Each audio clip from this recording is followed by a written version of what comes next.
করে দিনই এই মজলিসে আমাকে আপনাকে দ্বীনের কিছু কথা বলা শোনার জন্য একত্রিত করেছেন। যে মালিক এই নিয়ামতে আমাদেরকে ধন্য করেছেন সেই মালিকের শুকরিয়া আদায় করি, জবান খুলে প্রাণ খুলে কালিমাতুশ শুকর উচ্চারণ করি আলহামদুলিল্লাহ। 2 দিন থেকে তো অনেক বয়ান শুনছেন,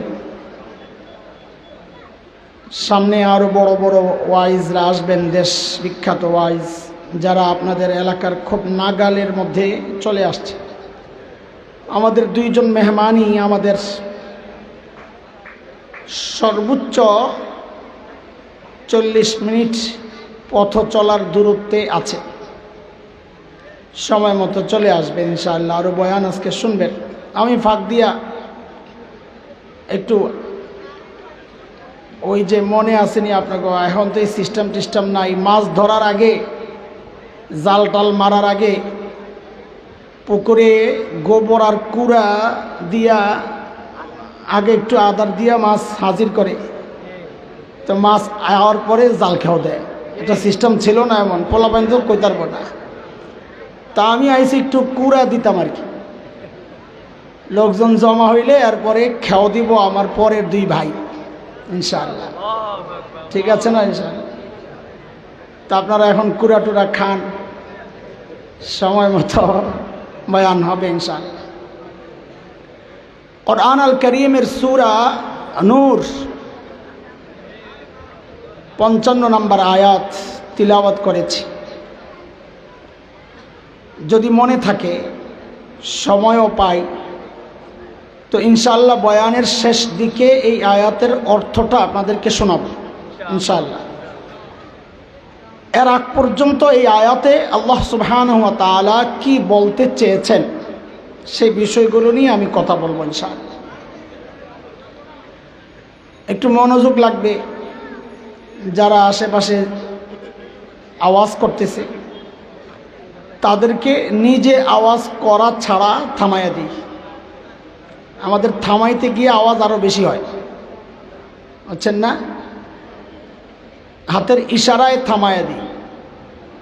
মসজিদে একজনের মোবাইল একটু বাইজা উঠছে নামাজের মধ্যে, আল্লাহ, তো মানুষের নামাজে ডিস্টার্ব হয়েছে না?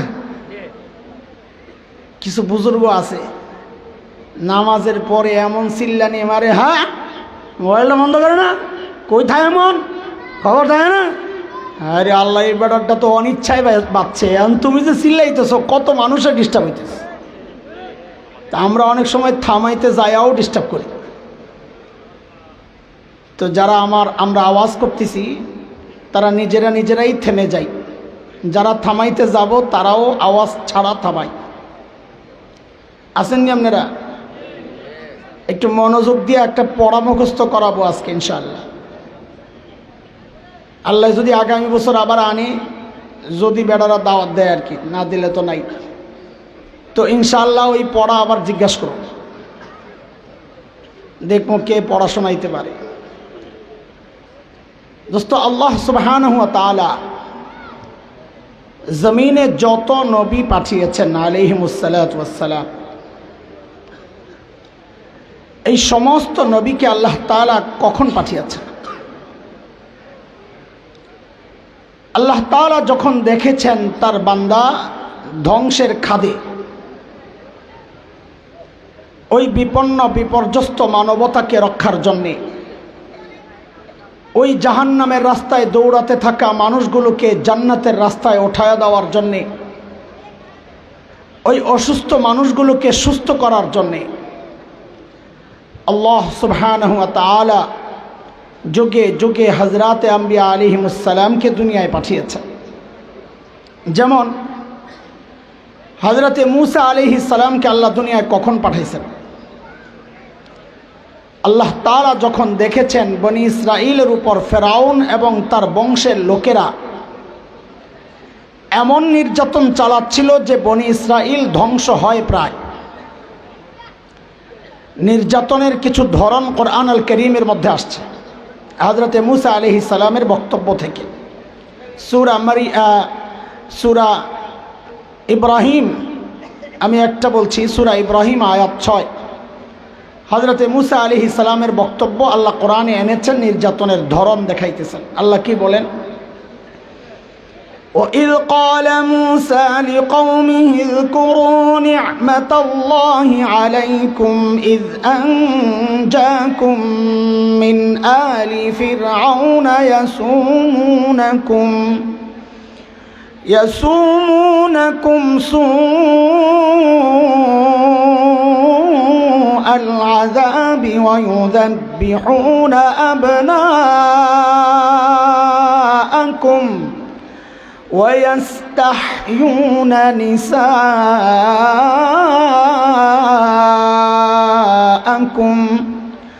وَفِي ذَلِكُمْ بَلَاءٌ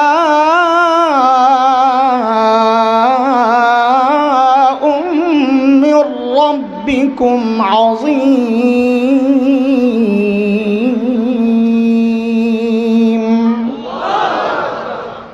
এই আয়াতে আল্লাহ নির্যাতনের ধরন দেখাইছেন।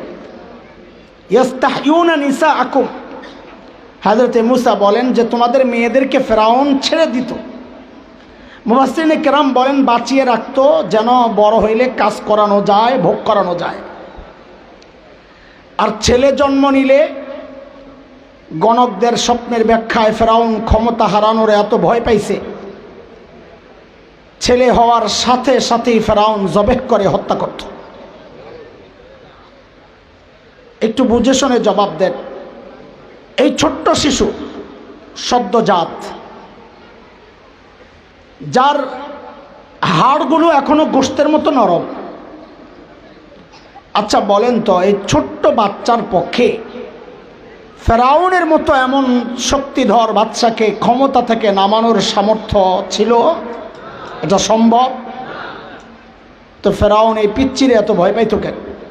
ঘটনা কি? এটা আল্লাহ তাআলার দুনিয়া পরিচালনার একটা সিস্টেম। কেউ যখন হক হয়, সে যত দুর্বল হোক না কেন, কেউ যখন বাতিল হয়, সে যত শক্তিশালী হোক না কেন, আল্লাহ ওই দুর্বল হকের ভয় ওই শক্তিশালী বাতিলের কলিজায় ঢুকাইয়া দেন। এর এক জ্বলন্ত প্রমাণ হচ্ছে বাংলাদেশের আলেম ওলামা।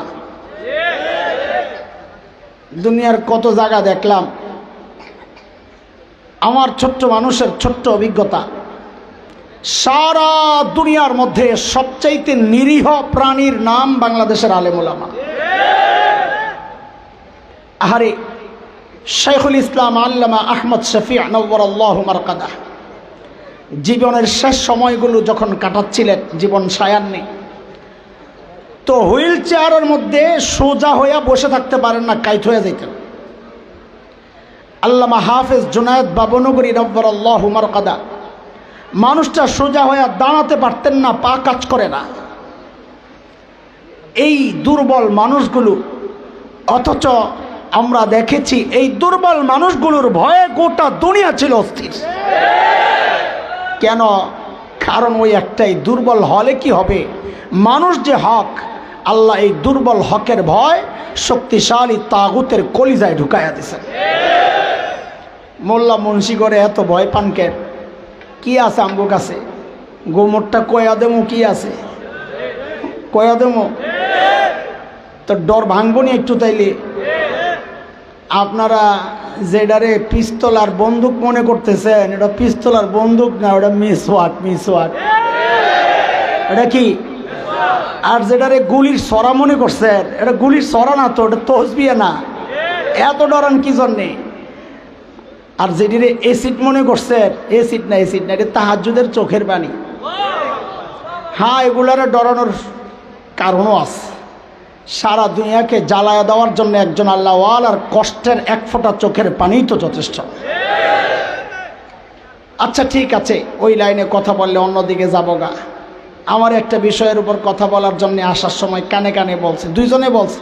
পিচ্ছি একটা বলছে, ওরে দিছে ধমক, বেটা এখনই হ্যাঁ আমার পরামর্শ দেয় কোন বিষয়ে আলোচনা করা লাগবে। দিছি ভাগায় যা, ভাই পিছনে যা। তবে আয়োজকদের মুরব্বী একজন বলছে হ্যাঁ ঠিক আছে, ওই বিষয়ে কথা বলবো ইনশাআল্লাহ। আমাকে দুইটা কথার জবাব দেন, আমার সাথে একটু কথাবার্তা বলা লাগবে কিন্তু। এবং পড়াও মুখস্থ শোনাইতে হবে, মনোযোগ লাগবে। তো পিচ্ছি পোলাবেন, বিশেষ করে মাদ্রাসার যারা আছো, একটা হুমকি দিয়ে রাখি, পড়া জিজ্ঞেস করলে যদি না পারো আমি কিন্তু মুরগি বানাই এরকম। মনোযোগ দিয়ে শোন। বলেন তো সর্বশ্রেষ্ঠ রাসূলকে সাল্লাল্লাহু আলাইহি ওয়াসাল্লাম। মনে মনে ভাবতেছেন এটাও কি একটা জিজ্ঞেস করার জিনিস হইল, বেটা মগানি। জিজ্ঞেস করছি, দেখি আপনারা সঠিক জবাব দেন কিনা।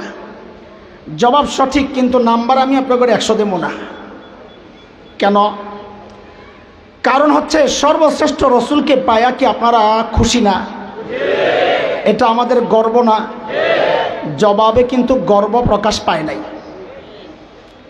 আরে এমনভাবে জবাব দেওয়া যেন আমারও একটু ইজ্জত বাইরা যায়। আমরা সারা দুনিয়ার মানুষ মিল্লা নবীকে সর্বশ্রেষ্ঠ বললেও নবী সর্বশ্রেষ্ঠ, সবাই অস্বীকার করলেও নবী সর্বশ্রেষ্ঠ। আমাদের বলার দ্বারা নবীর ইজ্জত বাড়বে না, তাহলে এমনভাবে বলি যেন আমার ইজ্জতটা বেড়ে যায়। তো বলেন, যদি জিজ্ঞেস করা হয় সর্বশ্রেষ্ঠ রসুলকে, তো গর্বের সাথে বলবেন আমাদের রসুল মুহাম্মদুর রাসূলুল্লাহ। বেশ কম আছে, দুইটায় বেশ কম আছে। বলেন, এবার বলেন সর্বশ্রেষ্ঠ রসুলকে।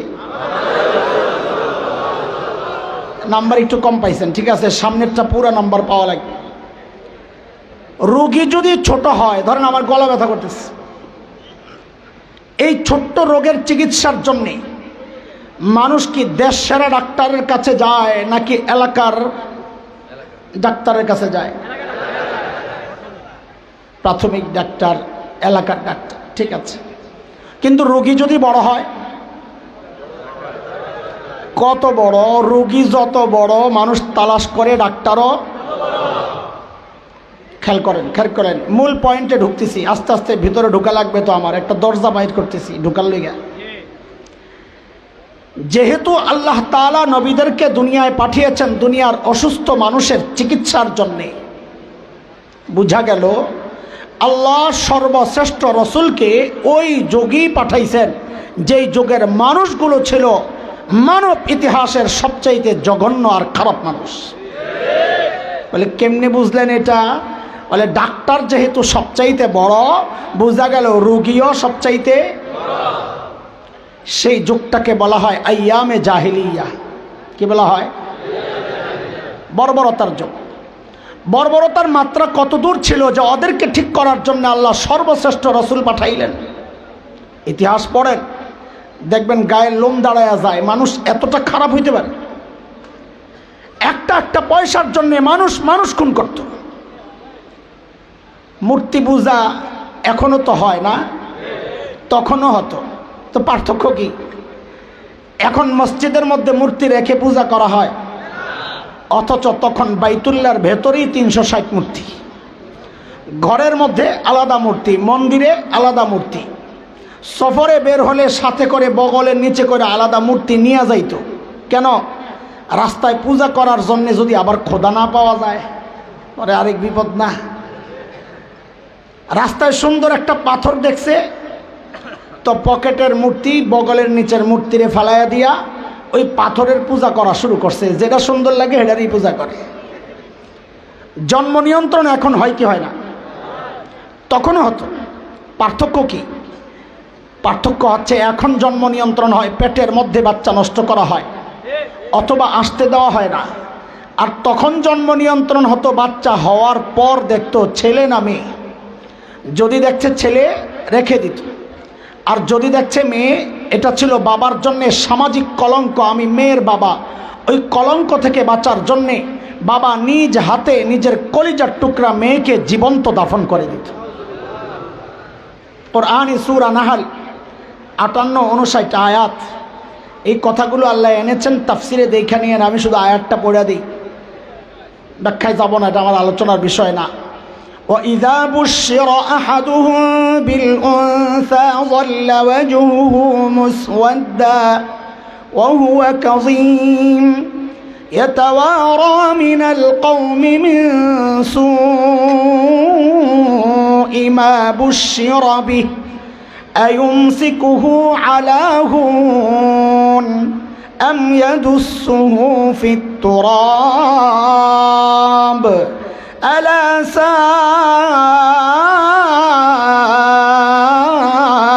ما يحكمون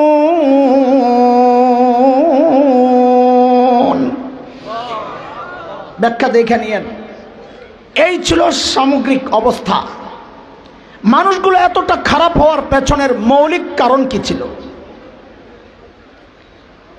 হাকিমুল ইসলাম কারি তৈয়ব রহমতুল্লাহ আলাই বলেছেন, মানুষগুলো এতটা খারাপ হওয়ার পেছনের মৌলিক কারণ ছিল দুইটা। সমস্যা কয়টা? সমস্যার অভাব নাই, মৌলিক সমস্যা বলেন, কথা বলেন, মুখস্থ করা লাগবে তো, বলেন মৌলিক সমস্যা কয়টা? এক নম্বর জাহালত, মূর্খতা, অজ্ঞতা, লেখাপড়া নাই। দুই নম্বর চারিত্রিক অধপতন, লেখাপড়া থাকলেও যদি চরিত্র নষ্ট থাকে তাও মানুষ অপরাধ করে। যেমন একজন ইঞ্জিনিয়ার শিক্ষিত না মূর্খ? শিক্ষিত, অথচ চরিত্র নষ্টের কারণে জাতি কি দেখলো? সরকারি কাজ পাইয়া ইঞ্জিনিয়ার সাহেব রডের বদলে বাঁশ ঢুকাইয়া দিচ্ছে। কথা ঠিক কি ঠিক না? একটা না থাকলে মানুষ অপরাধ করে, অথচ আরবদের মধ্যে না ছিল লেখাপড়া, না ছিল চরিত্র। সমস্যা কয়টা? এই মৌলিক দুই সমস্যা মোকাবেলার জন্যে আল্লাহ সুবহানাহু ওয়া তাআলা প্রিয় হাবিব সাল্লাল্লাহু আলাইহি ওয়াসাল্লাম সর্বশ্রেষ্ঠ রসুলকে মৌলিক দুইটা দায়িত্ব দিয়ে, মিশন দিয়ে দুনিয়ায় পাঠায়া দিয়েছেন। বলেন সমস্যা কয়টা? সমাধান কয়টা? দুইটা। বলেন বলেন, মুখস্থ করেন, সমস্যা কয়টা?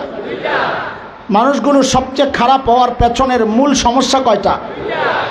এই মানুষগুলোকে ঠিক করার জন্য আল্লাহ তাআলা নবীকে মৌলিক কয় দায়িত্ব দিয়ে পাঠাইছেন? আল্লাহর হাবিব নবুয়ত পেয়ে ঘোষণা দিলেন, ইন্নামা বুইসতু মুআল্লিমা বুইসতু লিউতাম্মিমা মাকারিমাল আখলাক। নবী ঘোষণা দিলেন, আল্লাহ আমাকে শিক্ষক বানায়া দুনিয়ায় পাঠাইছেন। কি বানায়া? সবাই বলেন, আমাদের নবী কি ছিলেন? বলেন বলেন, কি ছিলেন? এটা আবার জিজ্ঞেস করবো, এই জন্য মুখস্থ করেন। আমাদের নবী কি ছিলেন? আমাদের নবীকে বলা হয় উম্মি নবী। উম্মির অর্থ না জানার কারণে অনেকে বলে মূর্খ, জাহেল, নাউজুবিল্লাহ। আরে আমার নবী মূর্খ হবেন থাক দূরের কথা, আমার নবী ছিলেন সব শিক্ষিত মানুষের শিক্ষক। কথা ঠিক কিনা বলেন? দুই নম্বর নবী বলেন, আল্লাহ আমাকে সর্বোচ্চ উন্নত চরিত্র মাধুর্য দিয়ে দুনিয়ায় পাঠিয়েছেন যেন এই বর্বরদের পেছনে মেহনত করে করে ওদেরকে দুনিয়ার সেরা মানুষ আমি বানাতে পারি।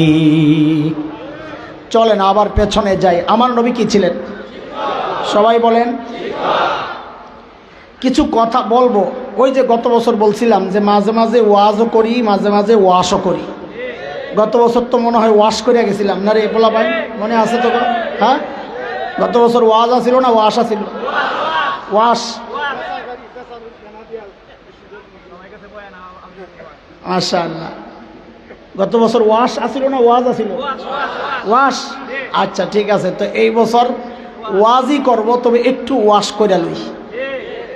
ওয়াজও হবে ওয়াশও হবে, এবার মিক্সড ইনশাআল্লাহ। তবে মানুষ বড় খারাপ, ওয়াজ শুনতে চায়, ওয়াশ হইতে চায় না। আমি এখন কিছু কথা বলবো, অগ্রিম মাফ চাই আনি আপনাদের কাছে।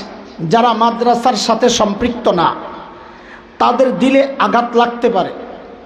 আল্লাহকে হাজির নাজির রেখে বলছি, আপনাদের দিলে আঘাত আর কষ্ট দেওয়ার জন্য এই কথাগুলো আমি বলছি না, বলবো না। তাইলে কেন বলছি? আপনাদের হৃদয়ে আফসোসের আগুন জ্বালাইতে। আফসোসের আগুন, আফসোসের আগুন। বুঝে আসছে কথা? শুনেন, আমরা যারা মাদ্রাসায় পড়ছি, পড়াচ্ছি, এখানে কওমি আলিয়া আমি ভাগ করতে চাই না। আমাদের একটা গর্বের জায়গা কি জানেন? আমাদের একটা গর্বের জায়গা হচ্ছে আমাদের শিক্ষার গোড়ায় মুহাম্মদুর রাসূলুল্লাহ সাল্লাল্লাহু আলাইহি ওয়াসাল্লাম। এটা আমাদের গর্ব। মানে কি? আমরা লেখাপড়া যাই করি না কেন, এটার গোড়া তালাশ করতে করতে দেখা যায় গোড়ার মধ্যে মুহাম্মদুর রাসূলুল্লাহ। একটা উদাহরণ দিলে আপনারা বুঝবেন।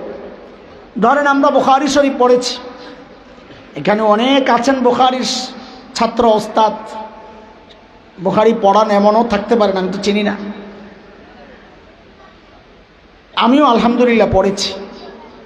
প্রথম হাদিস ইন্নামাল আমালু বিন্নিয়াত, আল হাদিস, লম্বা হাদিস। এই হাদিস আমি ঢাকার ফরিদাবাদ মাদ্রাসায় পড়েছি। আমার উস্তাদ মুহতারাম, ওই যে শাহরাস্তির কি মাদ্রাসাটা বড়, খেড়িহরের হজরত শেখুল হাদিস আল্লামা আব্দুল হাফিজ রহমতুল্লাহ আলাইহি দেওবন্দ মাদ্রাসায় পড়েছি। এই হাদিস আমার উস্তাদ শেখুল হাদিস আল্লামা নাসির খান রহমতুল্লাহ আলাইহি। আমার এই দুই উস্তাজের উস্তাদ ছিলেন এই হাদিসের শেখুল আরব ওয়াল আজম হযরত হুসাইন আহমদ মদনী নব্বরাল্লাহু মারকাদাহ।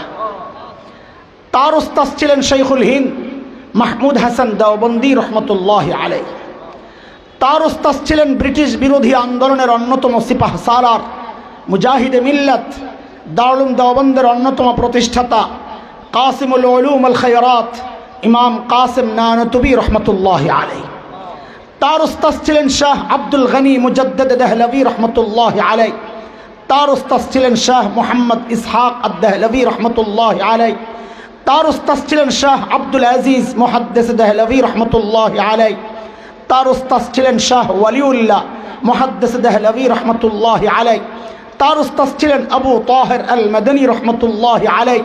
তার উস্তাদ ছিলেন ইব্রাহিম কুর্দি রহমতুল্লাহ আলাইহি। তার উস্তাদ ছিলেন আহমদ আল কুশাশি রহমতুল্লাহ আলাইহি। তার উস্তাদ ছিলেন আহমদ আল শিন্নাবী রহমতুল্লাহ আলাইহি।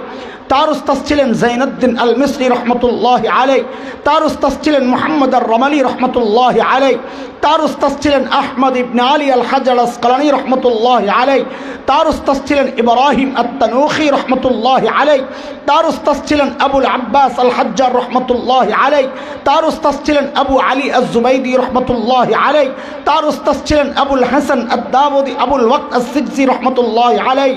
তার উস্তাদ ছিলেন আবুল হাসান আদ-দাউদি রহমতুল্লাহ আলাইহি। তার উস্তাদ ছিলেন আবু মুহাম্মদ আস-সারাখসি রহমতুল্লাহ আলাইহি। তার উস্তাদ ছিলেন আবু আব্দুল্লাহ ফিরাবি রহমতুল্লাহ আলাইহি।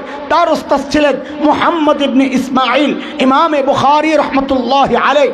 তার উস্তাদ ছিলেন হুমায়দি রহমতুল্লাহ আলাইহি। তার উস্তাদ ছিলেন সুফিয়ান আস-সাউরি রহমতুল্লাহ আলাইহি। তার উস্তাদ ছিলেন মুহাম্মদ ইবনে ইব্রাহিম আত-তাইমি রহমতুল্লাহ আলাইহি। তার উস্তাদ ছিলেন আলকামা ইবনে ওয়াক্কাস আল-লাইসি রহমতুল্লাহ আলাইহি। তার উস্তাদ ছিলেন উমর ইবনুল খাত্তাব রাদিয়াল্লাহু আনহু। তার উস্তাদ ছিলেন মুহাম্মদুর রাসূলুল্লাহ সাল্লাল্লাহু আলাইহি ওয়াসাল্লাম।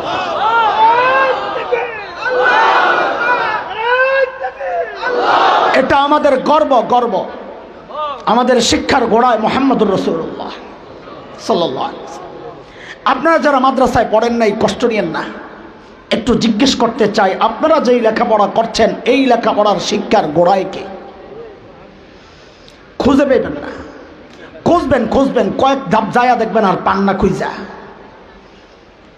আমরা আরো ডিপে যায় আপনাদেরকে লজ্জিত করতে চাই না, কিন্তু আমার জিজ্ঞাসা আপনাদের কাছে, এই গর্বের পরিচয় তো আমরা মৌলবীরা এটা ঠিকাদারি লই নাই যেটা আমরাই দিব, তোমরা দিতে পারবে না।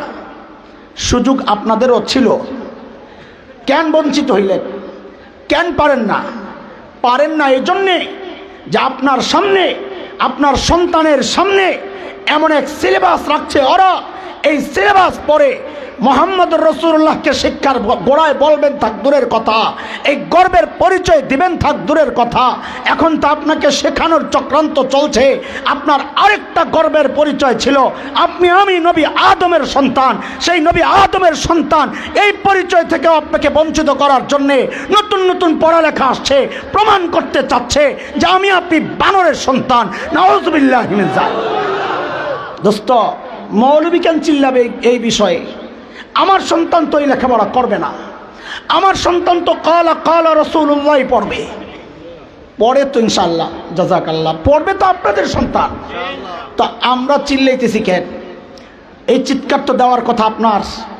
আমরা আপনাদেরকে খোটা দিচ্ছি না যে আমরা চিল্লাচ্ছি, অনুগ্রহ করছি না, আপনাদেরকে জাগাচ্ছি। একটা জায়গায় এসে ভুলে যান আপনি কোন দল করেন।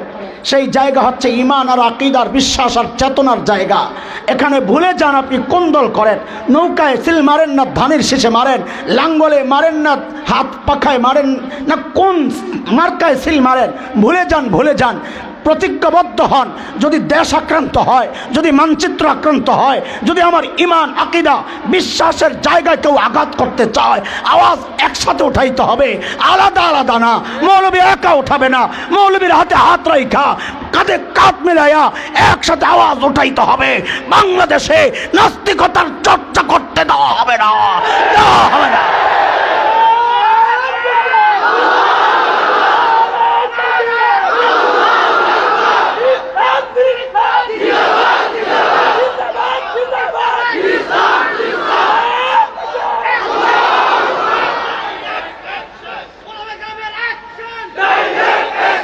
এখন নতুন আরেক চক্রান্ত শুরু হয়েছে আপনাদের এলাকা থেকে।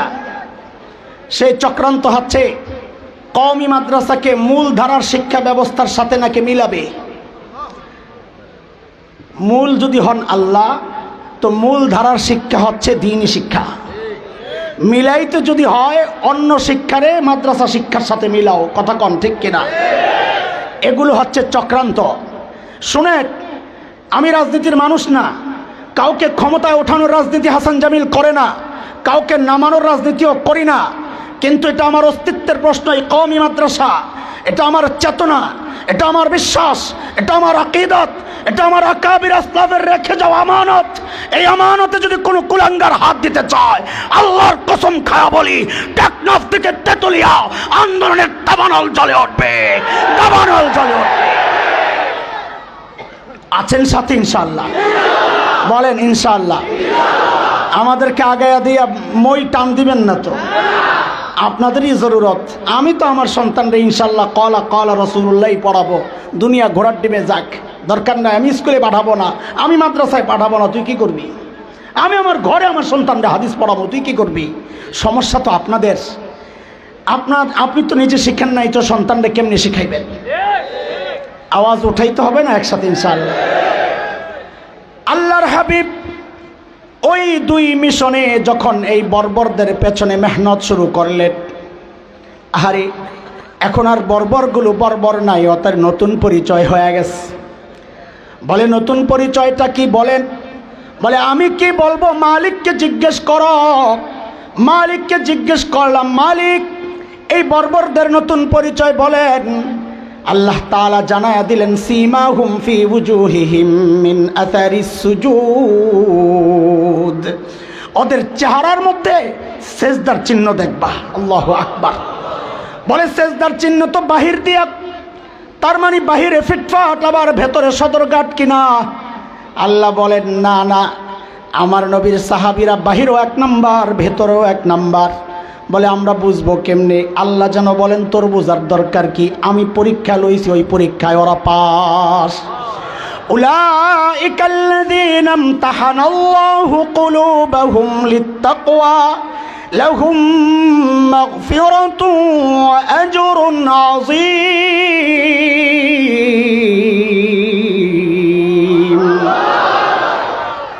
আল্লাহর হাবিবকে জিজ্ঞেস করলাম, ইয়া রাসূলুল্লাহ, ওই বর্বরদের নতুন পরিচয় বলেন। নবী যেন আঁতকে উঠে বললেন, আরে আমার সাহাবীদেরকে তোরা বর্বর বলিস না, এখন আর ওরা বর্বর নাই। বলে তো নতুন পরিচয় বলেন না। তো নবী বলেন, খায়রুল কুরুনি করনি। ওরা আর বর্বর নাই, ওরা মানব ইতিহাসের শ্রেষ্ঠ মানুষ হয়ে গেছে। আল্লাহু আকবার। শুনেন, আমি তো আইছিলাম কুড়া দিতাম, কুড়া মনে আসেনি? মনে আসেনি শুরুর কথা? মাছ আসার লেগে কুড়া দিতাছি, মাহবুবাইনি। সুবহানাল্লাহ। বয়ান তো করবে আমাদের বড় ভাইরা আসতেছেন ইনশাআল্লাহ। তো কুড়া দিয়া বেশি কি গুডুনি দিলে তো মাছ যাইব গা, থাক। বয়ানটা আমি ছোট করতেছি, রাখেন। ছোট মানে কথা কাটছাট করতেছি না, এটা আবার মনে করেন না। যাইতে ছোট জায়গায় ঢুকামো আর কি, সময় কমায়া কথারে গুছায় লাই। বয়ান মুখস্থ করার একটা ওয়াদা আছিল আজকে, মনে আসেনি? করবিনি? বয়ান বাড়িতে নেওয়ার নিয়ত আছে তো ইনশাআল্লাহ? কেরে পোলা ভাই নিবিনি বাড়িতে? তো বাড়িতে বয়ান নিতে হইলে তো বয়ান বুঝা লাগবে, মনে রাখা লাগবে, এরপরে না বাড়িতে নিবা। তো বুঝার জন্যে, মনে রাখার জন্যে চলেন পুরা বয়ানটারে একটা ছোট্ট সুতার মধ্যে গাইতা দিই, যেন এটারে বইটা পকেটে করে বাইতে। এতক্ষণ যা আলোচনা করেছি, সামনে যেই কথাগুলো বলবো ইনশাআল্লাহ নিয়ত করেছি, পুরা বয়ানটা 6 কথার বয়ান। কয় কথার বলেন? কয় কথার? 3 কথা সাহাবীদেরকে নিয়া, 3 কথা আমার মতো জাহেলকে নিয়া। কয় কথা হইল? সাহাবীদেরকে নিয়ে 3 কথা। এই 3 কথার একটা উদাহরণ দিব ইনশাআল্লাহ। আর আমার মতো জাহেলদেরকে নিয়ে যেই 3 কথা, ওই 3 কথার কিছু উদাহরণের সুযোগ যদি থাকে দিব, নাইলে শেষ। এই টোটাল 6 কথার বয়ান, এটাই হচ্ছে আজকের টোটাল বয়ান।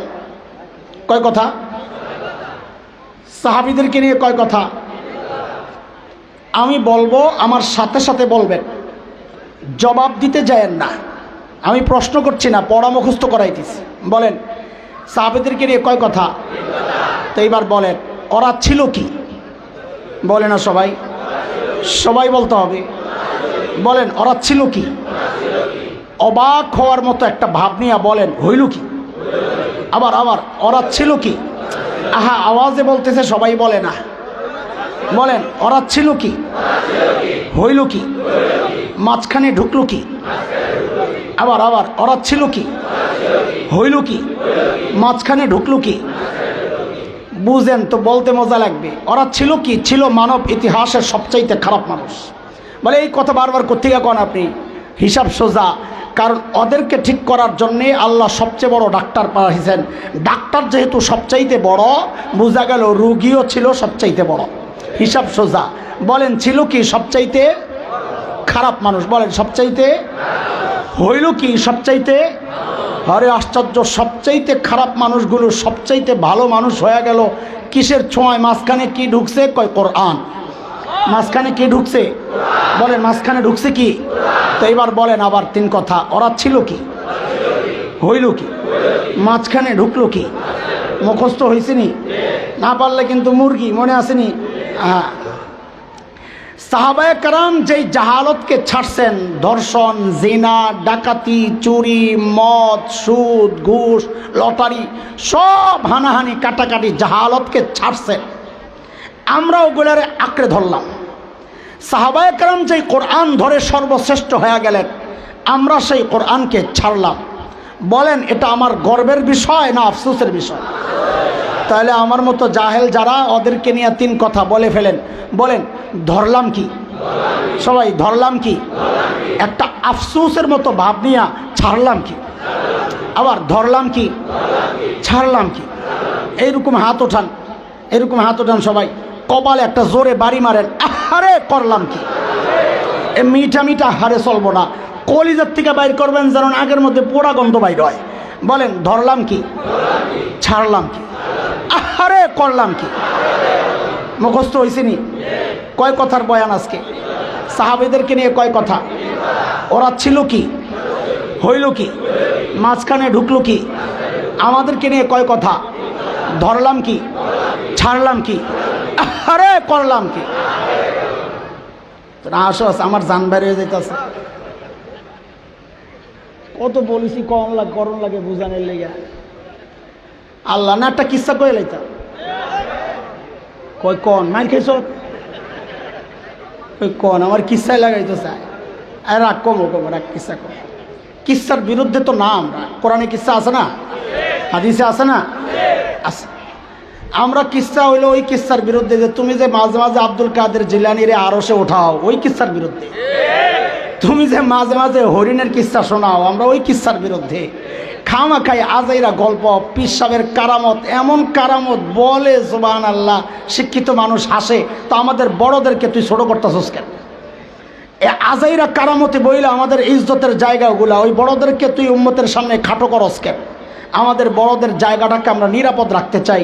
এত ভক্তি দেখানো যাবে না যে বড়রা প্রশ্নের মুখে পড়ে। কি মানো না? আজাইরা একটা যে বলে দিল আর কি, লা হাওলা ওয়ালা। চলেন আমরা একটা উদাহরণ দেই, ওরা ছিল কি হইল কি, এই কথার একটা উদাহরণ দেই।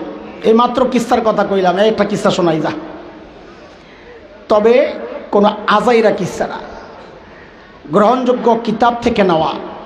বর্তমান আরবের অন্যতম শ্রেষ্ঠ লেখক আব্দুর রহমান রফাত বাশা রহিমাহুল্লাহ, সাহাবা একরামকে নিয়ে ওনার একটা সুন্দর কিতাব আছে, গোটা আরবে সমাদৃত, নাম হচ্ছে সুয়ারুম মিন হায়াতিস সাহাবা।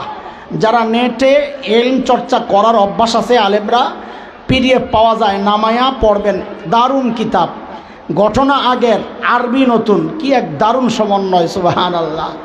ওই কিতাবের প্রথম ঘটনা এটা, যেটা আমি আপনাদেরকে শোনাতে চাচ্ছি। আল্লাহর নবীর এক সাহাবীর ঘটনা, মানুষগুলা ছিল কি হইল কি শোনাইতেছে। সাহাবী হচ্ছেন হযরত সাঈদ ইবনে আমের আল জুমাহি রাদিয়াল্লাহু আনহু। মুসলমান হয়েছেন একটু দেরিতে, হিজরতের পর। হযরত খাব্বাব রাদিয়াল্লাহু আনহুর শাহাদাতের দৃশ্য দেখা দিল পাল্টাইছে। দেরিতে মুসলমান হলে কি হবে, ঈমান ছিল বড় পাক্কা। কত পাক্কা, হযরত ওমর রাদিয়াল্লাহু আনহু যখন খলিফা, ওমর নরম না গরম? কত গরম, অনেক গরমের একটা উদাহরণ শোনেন। এই ভাই এদিক দিয়ে কেউ ঢুকতে দিয়েন না, এই কোনা দিয়ে কেউ ঢুকতে দিয়েন না ভাই। যে অবস্থা আগাইলে মানুষটির গরম লাগবো, যারা পিছে আছে খাড়া হয়ে খাড়া হতে থাকুক, এ সবাইরে কষ্ট দিয়ে লাভ নাই। আমার নলেজ এটা আছে যে মানুষটি দাঁড়ায় রয়েছে, আগানো দরকার, আগাইলে গরমে দিয়া মানুষটি বেশি কষ্ট পাইবে। যারা আগে আইসে এখন একটু আরামে থাকতে দেন না, পরে যদি সুন্দর মাইয়া চাই আমি দেমো করতে গা, সুন্দরটা তো বিয়া দিলাইছি। ঠিক আছে ঠিক আছে, এদিক দিয়ে এগুলো খুইলা দিলে একটু বাতাস টাতাস আইতো। এগুলো আপনারা এই যে বাসর ঘর বানান কি জন্যে, পর্দা ওঠান যাইব নি, বাথরুম, ঠিক আছে ঠিক আছে, এদিক দিয়া এদিক দিয়া, আচ্ছা ঠিক আছে। আপনারা এত মানুষ আইসেন কে, ছোট জায়গা, আচ্ছা শোনেন, আচ্ছা শোনেন শোনেন শোনেন। হযরত ওমর কত গরম একটা হাদিস শুনলেই তো বোঝা যায়। নবী আলাইহিস সালাম বলেছেন, ওমর যে রাস্তা দিয়ে চলে শয়তান ডরে আর ওই রাস্তায় থাকে না। বাপ রে বাপ, ওমর আমারে বাইরে সাইজ করে লাইব, এত ডরাইত। মাঝখানে একটা চুটকি শোনাইলাই তোদেরকে, মসজিদে নববীতে আমি যখন তুই তুমি বলবো, মুরব্বীরা রাগ করেন না, আমার পোলাপাইন আছে কিছু, ওদেরকে মায়া করে আমি তুই বলি তুমি বলি। তুই এর মধ্যে যে একটা আবেদন, যে একটা আকর্ষণ, যে একটা মায়ার মহব্বত, এর তুমির মধ্যে নাই রে, তোরা রাগ হইস না। তুইটা কলিজার যেই জায়গার থেকে বাইর হয়, তুমিটা একটু উপর থেকে বাইর হয়, কি কথা ঠিক?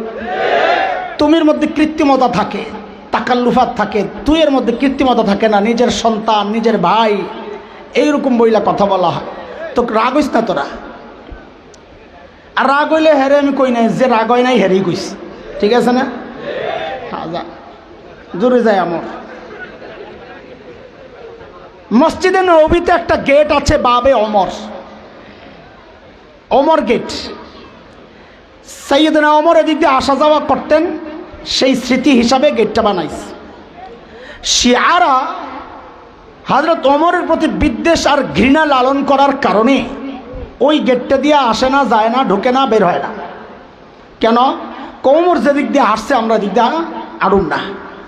কি ঘৃণা দেখেন। আরবের এক বিখ্যাত সাহিত্যিক বড় আজীব এক চুটকি লেখছেন, যেদিন আমি প্রথম পড়ছি আমি হাসতে হাসতে শেষ, যে বেটার মাথায় এটা ঢুকলো কেমনি। ওই বেটায় কি লেখে জানেন?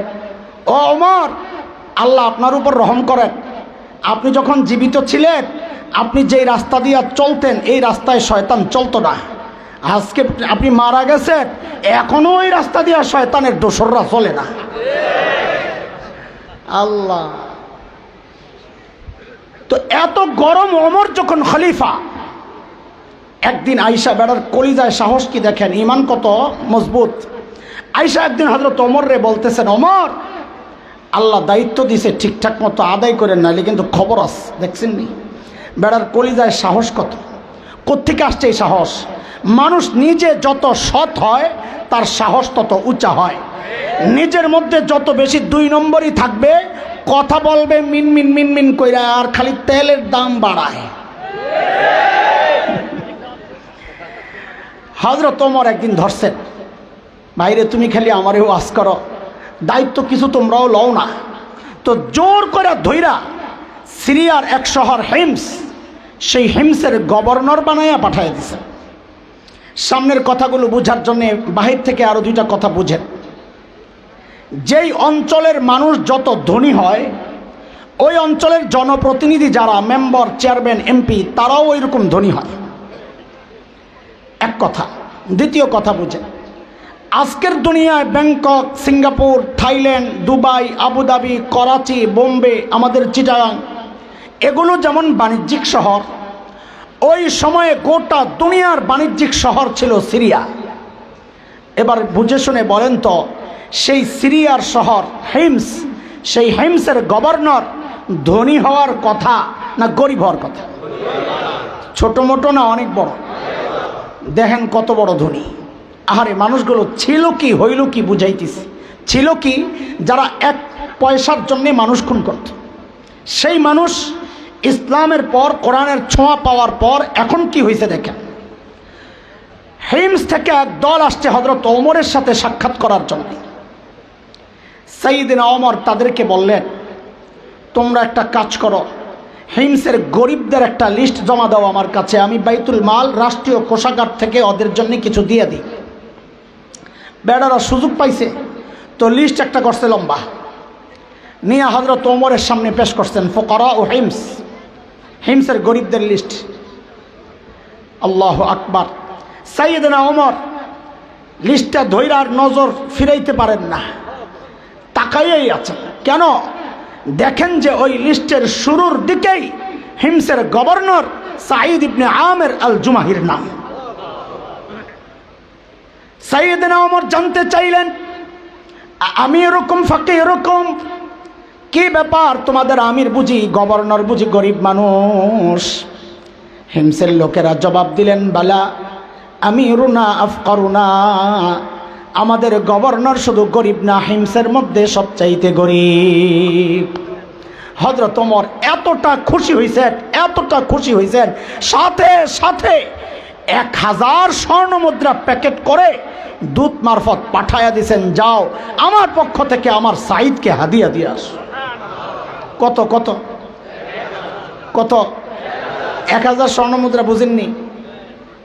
হ্যাঁ, আয় 1 স্বর্ণ মুদ্রা, মুফতি সাহেব একটু একতলাভ আছে, 3.5 ভরি থেকে 4.5 ভরি। সেই হিসাবে 1000 স্বর্ণ মুদ্রা মানে কত? 3500 থেকে 4500 ভরি সোনা। আল্লাহু আকবার। দূত যখন এই হাদিয়া পেশ করছে, সাইয়েদনা ওমর, সাইয়েদনা সাঈদ ইবনে আমের আল জুমাহি ওই প্যাকেট খুলে যখন দেখলেন এই বিশাল অঙ্কের হাদিয়া তার জন্যে, তিনি সাথে সাথে প্যাকেটটাকে এইভাবে ছুঁড়ে মেরে চিৎকার দিয়ে বলে উঠলেন, ইন্না লিল্লাহি ওয়া ইন্না ইলাইহি রাজিউন। কি পড়ছে বলেন না? কি পড়ছে? হাদিয়া পাইলে ইন্না লিল্লাহ পড়ার কথা না আলহামদুলিল্লাহ পড়ার কথা? আপনারা কি পড়তেন জানি না, আমি তো খালি আলহামদুলিল্লাহ নি পড়তাম। ভিতরে যায় যে কড়া লাভ দিলে বলে খুশি। আল্লাহু আকবার। গুনার কাম? আরে হাদিয়া পাই আলহামদুলিল্লাহ পড়া কি গুনার কাম না সওয়াবের কাম? তো আমি তো হাসান জামিল, যার কাছে ওই হাদিয়া গেছে তিনি তো সাহাবী। এমন ভাবে ইন্না লিল্লাহ পড়ছে, বউ তো ভেতর থেকে ডরায় গেছে। আল্লাহর এই মদিনা থেকে দূত আসছে, না জানি কোন দুঃসংবাদ নিয়ে এসে, আল্লাহই জানে। সাথে সাথেই জানতে চাইলেন, আকুতিলা উমর ইবনুল খাত্তাব, কি ব্যাপার, সাইয়েদনা ওমর বুঝি শহীদ হয়ে গেছেন? এইভাবে ইন্না লিল্লাহ কেন পড়লেন? হযরত সাঈদ জবাব দেন, না না না, ওমর শহীদ হয় নাই, ঘটনা তার চেয়েও মারাত্মক, তার চেয়েও। বউ আবার জানতে চাইলেন, আকুতিলাল মুসলিমুনা ফি মারিকা, তাইলে কি কোনো যুদ্ধে মুসলমান ব্যাপকভাবে শহীদ হয়ে গেল কিনা? হযরত সাঈদ জবাব দেন, না না, ঘটনা তাও না, তার চেয়েও মারাত্মক। বউ তো এবার আরো ডরায় গেছে, হারি না জানি আমার জামাইয়ের কল্যাণীতে বাড়াইছে, আল্লাহই জানে। আরে বলেন না কি সমস্যা, কেন এইভাবে ইন্না লিল্লাহ পড়লেন? আরে মানুষগুলো ছিল কি হইল কি? কি জবাব দিলেন হযরত সাঈদ? কিয়ামত পর্যন্ত উম্মতে মুসলিমার জন্যে নসিহত গ্রহণের জন্যে এটা একটা খোরাক হয়ে গেছে। আজীব এক জবাব, লিখে রাখার মতো কথা। হযরত সাঈদ জবাব দেন, উদখিলাত আলাইয়া দুনিয়া লিতুফসিদা আখিরাতি। আরে আমার ঘরে দুনিয়া ঢুকায়া দেওয়া হয়েছে আমার আখিরাতকে বরবাদ করার জন্য। ছিল কি হলো কি? সাথে সাথে বিবিকে বললেন, আমি চাই মদিনার দূত আমার ঘরে থাকতে থাকতে এই 1000 স্বর্ণ মুদ্রা তুমি হিমসের গরিবদের মধ্যে বিলায়া দিবা। কি বুঝলেন? শাসকের মধ্যে যখন দিন থাকে, মৌলবীরা যদি শাসক হয় তো নিজের বরাদ্দের টাকাটা জনগণকে দিয়ে দেয়, আর যদি শাসকের মধ্যে দিন না থাকে তো জনগণের বরাদ্দের টাকা মাইরা বিদেশে যায় বাড়ি বানায়। কথা ঠিক কি ঠিক না? ডরে তো ঠিকও কর না আপনারা, এমন ডর ঢুকছে ভিতরে, সুবহানাল্লাহ। কাইন্দা দেন ডরে। আল্লাহ আল্লাহ। যেই না বউরে এই কথা কইছে, বউ তো আর হাসান জামিলের বউ না রে ভাই, সাহাবীর বউ। আমার বউ যদি হইতো, আপনাকে ওটা কমো না, কারণ আপনাকে এলাকায় এখনো শাড়ি নাই, আমারটা রূপে দিয়া জাগ দূরে আছে। আমারটা কিছু কইতাম সব দিয়ে আলাম, একটা ভেসকে যা মারল সব দিয়ে আলাম। বেশি পিড়াপিড়ি করলে বলতো 2 ভাগ করেন, অর্ধেক আমার অর্ধেক আপনার। আমারটা থাক, আপনারটা দিয়ে আলাম। আল্লাহ। কিন্তু বউ কার? কথা ক। শোন শোন, যারা বিয়া করস নাই মনোযোগ দিয়া শোন। তো করে একটা ফ্রিতে পরামর্শ দিয়া যায়। এখন পোলাবেন খালি দিনদার মেয়ে খোঁজে, এটা ভালো, কিন্তু তুই পাবি না। কেন? তুই 2 নাম্বার। আল্লাহ তোর কাছে দিনদার মাইয়া পাঠায় কি বেডিটারে ঠকাইব? কথা ক। তুই 2 নাম্বার হইলে আল্লাহ তোর কাছে 2 নাম্বারই পাঠাইব। এই জন্য একটা পড়া মুখস্থ কর, বিয়ার সময় কাজে লাগবো। ক, যারা বিয়া করস নাই আমার সাথে সবাই বল, জেসকার লগে তেসকা। ক ক, সবাই ক। হ্যাঁ, আরে নিচের দিকে তাকায় ক, তো কেউ দেখলো না, শর্মাস কেন? জোরে ক, জেসকার লগে। এটা আমার কথা না রে, এটা কোরআনের কথা। সূরা নূরে আসছে না, আল খাবিসাতু লিল খাবিসিনা ওয়াল খাবিসুনা লিল খাবিসাত ওয়াত-তাইয়িবাতু লিত-তাইয়িবিনা ওয়াত-তাইয়িবুনা লিত-তাইয়িবাত উলাইকা মুবাররাউনা মিম্মা ইয়াকুলুন লাহুম মাগফিরাতুন ওয়া রিজকুন কারীম।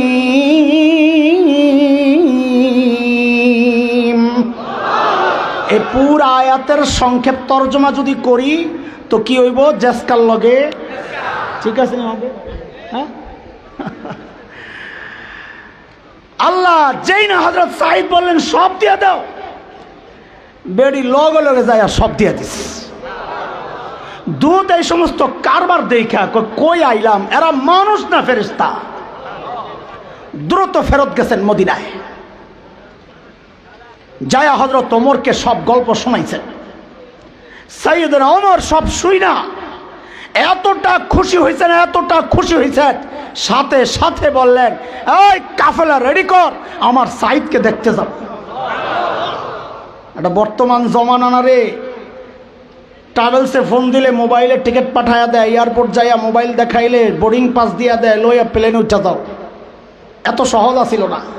আরে এখন তো বোর্ডিং পাসও লাগে না, টিকিটও লাগে না, পাসপোর্টও লাগে না, পিচ্ছে একটা ইমিগ্রেশনটা ফাঁকি দিয়া কেমনে যায় প্লেনে উঠা বই, তাও মাদ্রাসার ছাত্র। আমরা এই পিচ্ছিগুলারে ইমিগ্রেশন আটকাইতে পারে না, বুজুর্গগুলারে পাঠাই দিলে এরা কেমনে ঠেকাইব বুঝি নাকি? হ্যাঁ, দেখছেন নি কার? সাইয়েদনা ওমরের কাফেলা যখন হিমসে ঢুকে, গোটা হিমস যেন ভেঙ্গে পড়ে। চারদিক থেকে হাজারো মানুষ ছুটে ছুটে আসছে। কেন? আহারে মদিনা থেকে আমাদের আমিরুল মুমিনিন আসতেছেন, আল্লাহর নবীর শ্রেষ্ঠ সাহাবী ওমর আসতেছেন এক নজর দেখার জন্যে। হাজারো মানুষ জমা হয়ে গেছে। হযরত ওমর বসা, পাশে সাঈদ ইবনে আমের আল জুমাহি বসা। হযরত ওমর চিন্তা করলেন, সাঈদকে আমি তো ভালো জানি, কিন্তু জনগণ কেমন জানে একটু প্রশ্ন করে জেনে নেওয়া যাক। অনেক সময় দেখা যায় নেতার কাছে নেতাই ভালো, জনগণ দেখতারে না। নেত্রীর কাছ থেকে মার্কা লয়ে আইছে বেড়ায়, এলাকার মানুষ স্বতন্ত্র একজন রেদার করাইয়া দিস, মার্কা ফেল করছে, স্বতন্ত্র পাস করছে, হয় কি হয় না? হযরত ওমর চিন্তা করলেন, সাঈদ রে আমি তো আল্লাহওয়ালা জানি, জনগণ কি কয় দেখি। ডাক দিয়া জিজ্ঞেস করলেন, এই হিমসের মানুষ, তোমাদের গভর্নরের বিরুদ্ধে কারো কোনো অভিযোগ আছেনি? থাকলে দাঁড়াও। আরে এই জমানা একটু চিন্তা করেন, পাকিস্তানের প্রধানমন্ত্রী কোন জায়গার? চিল্লায়া কোন আমারে বাঁচান, আরো জোরে কোন না। পাকিস্তানের প্রধানমন্ত্রী করাচি যায়া যদি জিজ্ঞেস করত, ও করাচির মানুষ, আপনাদের নেতার বিরুদ্ধে কারো কোনো অভিযোগ আসেনি? কোন জায়গায় কোন জায়গায়? তো মানুষগুলা মাথাটা নিচের দিকে দিয়া কইতো অভিযোগ তো আছে, মনে মনে কইতো আর কি, অভিযোগ তো আছে কিন্তু খারামো না, খারাইলে আবার সকালে হইয়া পড়া লাগবো। কথা ঠিক নেই? কোন জায়গায়? পাকিস্তান। জোরে কর, সবাই কর।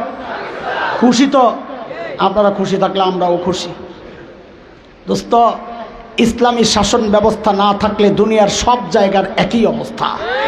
ইসলাম নাই তো মানুষের অধিকারও নাই। চিল্লা এখন ঠিক কিনা? ইসলাম আছে তো অধিকারও আছে। যেই না হযরত এই কথা কইছে ওমর, ওই কোনা থেকে এক বুড়া দাঁড়ায় গেছে, আছে ও বাপ রে বাপ, বেড়া কইল যায় সাহস কি। যেই একজন দাঁড়ায় গেছে, মানুষের স্বভাব হচ্ছে মানুষ অনুকরণ প্রিয়। আপনি রাস্তায় দাঁড়াইয়া গাড্ডা ব্যথা করতেছে, এমনি তাকায় দেখেন উপরে, দেখবেন পাশে দিয়ে যারা যায় অধিকাংশ দাঁড়ায় দেখবে আপনি কি দেখতেছেন। কথা বলে না, আমি তো ভাল লাগতেছে না। তবে যে একজন দাঁড়ায় গেছে সাথে আরো তিনজন দাঁড়ায় গেছে। ওমর কয় সর্বনাশ, এটা কি, কারে দেখতে আইলাম? দাঁড়ায় গেছে, এখন শোনা তো লাগে। বলেন আপনার কি সমস্যা? এক নাম্বার জন দাঁড়ায় কয়, আমিরুল মুমিনিন, আমাদের গভর্নর না মাসে একদিন অফিসে আয় না। মাসে কয়দিন? আর আমগো তো সপ্তাহে 2 দিন ছুটি। আবার কত বন্ধ, পূজার বন্ধ, দুনিয়া আগমন দিবস, বিদায় দিবস, দেশে ঢুকা দিবস, এই দিবস এই দিবস এই দিবস, সব দিবস শেষ হইয়া এখন আমরা অপেক্ষায় আছি নতুন নতুন দিবস যে বাইরিব। আর নাই তো কিছু, তো দিব বিয়া দিবস, তালাক দিবস, জামাই বউ কাজ্জা দিবস, আর নাই তো কিছু, দিব কি? সুবহানাল্লাহ। ইসলামী শাসন ব্যবস্থায় জনগণের অভিযোগ গভর্নরের বিরুদ্ধে মাসে কয়দিন আসে না? আসামির কাঠগড়ায় আল্লাহর নবীর সাহাবী জবাবটা বুঝার জন্য শব্দটা বলে নেই, তাহলে মজা লাগবে। ধনী এলাকার গভর্নর। কোন এলাকার? মনে আছে তো? মনে আছে তো? কোন এলাকার? এই কি বুঝাইতেছি, ছিল কি হইল কি, মনে আছে তো? কোন এলাকার? আসামির কাঠগড়ায় ধনী এলাকার গভর্নর হযরত সাঈদ ইবনে আমির আল জুমাহি। ওমর জিজ্ঞেস করতেছেন, সাঈদ জবাব দাও, কেন তুমি মাসে একদিন অফিসে আসো না? আল্লাহ নবীর সাহাবী আসামির কাঠগড়ায় দাঁড়ায় জবাব দিচ্ছেন, আমিরুল মুমিনিন, আপনি তো জানেন আমি গরিব মানুষ। এই যে আমার গায়ে 2 টুকরা কাপড় দেখছেন, একটা লুঙ্গির মতো করে পরা, আরেকটা চাদরের মতো করে জড়ানো। আমিরুল মুমিনিন, আমার না এই 2 টুকরা কাপড় ছাড়া আর কোনো কাপড় নাই। আরে একদিন অফিসে কেন আসো না ওইটা বলো। বলে 1 মাস পড়তে পড়তে দুর্গন্ধ হয়ে যায়, নিজেরও কষ্ট হয়, যারা আসে ওদেরও কষ্ট হয়, তাই মাসে একবার উপরেরটা ধুয়ে দেই, শুকায় গেলে নিচে পরি, নিচেরটা ধুয়ে দেই, শুকায় গেলে উপরে জড়াই। আমিরুল মুমিনিন, এই কাজটা করতে করতে বেলা অনেক দূর যায়। আমি আসি না তা ঠিক না, আসি একটু দেরি হয়। উনি হয়তো সকালে আইসা না পাইয়া ভাবছেন আমি আসি না। ওমর তো বুঝা গেছেন অভিযোগের ধরন, তারপরও দাঁড়াইছে যেহেতু জিজ্ঞেস করা লাগে। বলেন 2 নাম্বার আপনার কি সমস্যা? 2 নম্বর জনের অভিযোগ তো আরো মারাত্মক। বলে আমিরুল মুমিনিন, আমাদের গভর্নরে দিনে তো পাই, রাতে আর খুঁজে পাই না। দেখেন কারবার, কি ডিউটি লইছে বেড়া, হ্যাঁ রাতেও সময় দেওয়া লাগবে। হযরত ওমর তো রাগ হয়ে গেছেন, সাঈদ জবাব দাও, কেন তোমাকে রাতে পাওয়া যায় না? আসামির কাঠগড়ায় আল্লাহর নবীর সাহাবী হযরত সাঈদ ইবনে আমির আল জুমাহি কাচুমাচু হইয়া বলতেছেন, আমিরুল মুমিনিন, এটা তো প্রকাশ করার ব্যাপার ছিল না, এখন প্রশ্নের মুখে পড়ে গেছি, না বলেও তো পারছি না, কেন আমাকে রাতে পায় না? বলে আমিরুল মুমিনিন, কাসামতু হায়াতি বাইনা রাব্বি ওয়া বাইনা ইবাদি, আমিরুল মুমিনিন জীবনটারে দুইটা ভাগ করছি, এক ভাগ রাতটা আমি আমার মালিককে সময় দেই, আরেক ভাগ দিনটা মালিকের বান্দাদেরকে সময় দিই। কাদের কথা শোনাচ্ছি? যারা সফরে গেল মূর্তি লইয়া যাইত, ছিল কি, হইল কি? আহা, মালিককে টাইম দেওয়ার জন্য রাত বরাদ্দ। আমরা তো সারা দিনেও মালিককে টাইম দেওয়ার একটু ফুরসত আমাদের হয় না। ব্যস্ত মানুষ না আমরা, কত ব্যস্ত, সুবহানাল্লাহ। এরে জালিম, আমি আর তুমি ছাড়া দুনিয়ার সব মালিককে টাইম দেয়। ওই একটা গাছের দিকে তাকায়া দেখো, কি মনে হয় গাছটা বুঝি এমনি দাঁড়ায় আছে? না না না, ওই গাছটাও দাঁড়ায়া দাঁড়ায়া মালিকের তাসবিহ পড়ে। যে কুকুরটাকে নিকৃষ্ট প্রাণী মনে করে তাড়ায়া দেয়, ওই কুকুরটাও রুকুর হালতে মালিকের তাসবিহ পড়ে। যে পোকামাকড়গুলোরে পায়ে দলে আমরা মেরে ফেলি, ওই পোকামাকড়গুলো সেজদার হালতে মালিকের তাসবিহ পড়ে। পড়ি না কেবল আমি আর তুমি, আমাদের হাতে সময় নাই। অথচ এই হায়াতের একটা ভাগ কিন্তু ফেসবুক ঠিকই পায়, এই হায়াতের একটা ভাগ কিন্তু ইউটিউব ঠিকই পায়, এই হায়াতের একটা ভাগ কিন্তু খেলোয়াড়, গায়ক গায়িকা, নায়ক নায়িকা, আমার সমাজ, আমার সন্তান, আমার পরিবার ঠিকই পায়, এমনকি আমার নেতাও পায়। আহ, পায় না কেবল আমার মালিক। মালিককে টাইম দেওয়ার সময় আমার হাতে নাই। সময় বন্ধ একদিন আসবে, কসম করে বলছি, করার থাকবে না কিচ্ছু। সেদিন চিৎকার করে করে কাঁদতে হবে আর বলতে হবে, ইয়া লাইতানি কদ্দামতু লিহায়াতি। আরে সময় মতো যদি একটু পুঁজি বানায় আসতাম। পুঁজি পুঁজি, ভাই আমার পুঁজি বানান, বাবা পুঁজি বানান, মা পুঁজি বানান, কলিজার টুকরা সন্তানেরা পুঁজি বানাও। পুঁজি পুঁজি পুঁজি তো লাগবে, পুঁজি বানাও। কার কি পুঁজি আছে জানি না, আমার নাই, এজন্য কান্দি বয়া বয়া। আরে কেমনে দাঁড়াবো মালিকের সামনে? পুঁজির একটা ছোট্ট গল্প বলি, তারপরে আগাই। আমার মাদ্রাসার গত বছরের ঘটনা, আমার মাদ্রাসার শিক্ষক একদিন আমার অফিসের মধ্যে আমারে বলতেছে, ভাই আপনার একটা ভিডিও দেখাই। তো কোনো এক আরব দেশের এক টেলিভিশনের একটা প্রোগ্রাম, তার মোবাইলে ভিডিও। তো প্রোগ্রামটা দেখতেছি আমি, একটা ছোট্ট বাচ্চার সাক্ষাৎকার নিচ্ছে একজন, প্রশ্ন করে জবাব দেয়, ইন্টারভিউ। বাচ্চাটা অন্ধ, বাচ্চাটার বয়স 13-14 হবে, বড় জোর। অন্ধ মানে চোখ একদম ভিতরের দিকে ডাবাই না, আরবিতে বলে মাকফুফুল আইন, গর্তওয়ালা চোখ। তো উপস্থাপক বাচ্চাটাকে জিজ্ঞেস করতেছে, আচ্ছা তোমার যে এই চোখের নেয়ামতটা নাই, তুমি কি আল্লাহর কাছে এই নেয়ামতটা ফেরত চাও?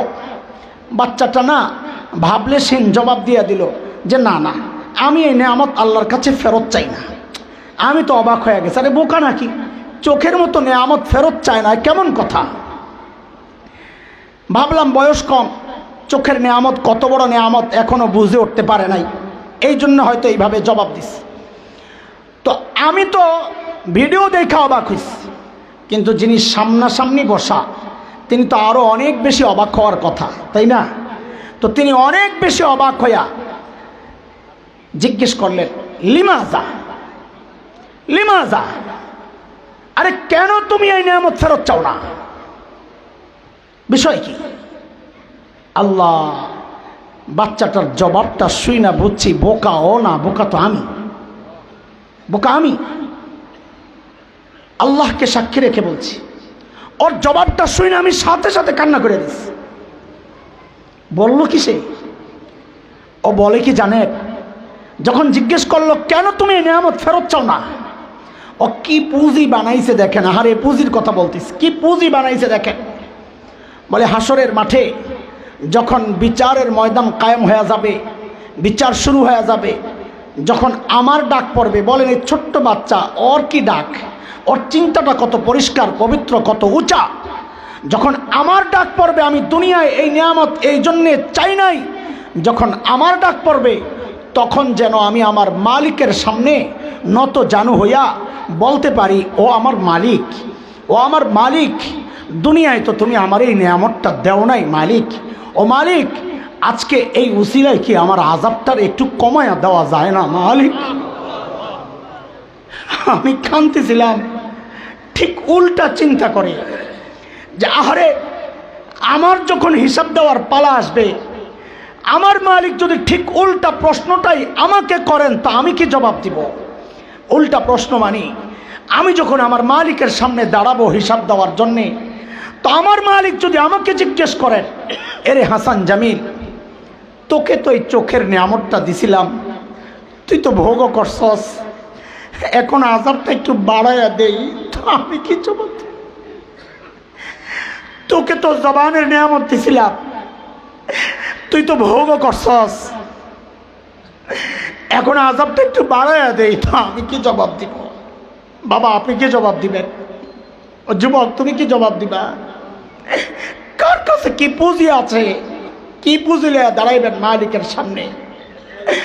পুঁজি আছে, আছে, পুঁজি নাই যে তা না, পুঁজি তো আছে, গুনার পুঁজি, গুনা গুনা গুনা, গুনার পুঁজি, গুনা। চুল পাইকা সাদা হয়ে গেছে, এখনো গুনাহ ছাড়তে পারি না। দাড়ি পাইকা সাদা, গুনাহ ছাড়তে পারি না।